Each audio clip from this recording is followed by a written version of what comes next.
Hey guys, what's up? In this video, I'm gonna show you how to customize Edge panel in Galaxy A15 device. So for this feature, first of all, go to settings and then scroll so that we have option of display here. Just tap to display.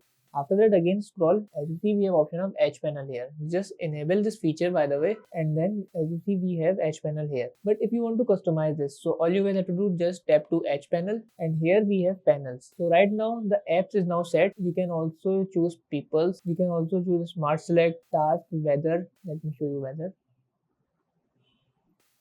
So this is how the weathers come. Okay. Okay guys, we can also change the color of this. As you see, this is now right now this is green, so we can change it through go to handles and change it to blue like this, purple. So that's how we can customize edge panel in Galaxy A15 device. So that's it about the video. If this video helped you guys, kindly like the video and follow us for more tips and tricks. See you guys in the next video. Take care.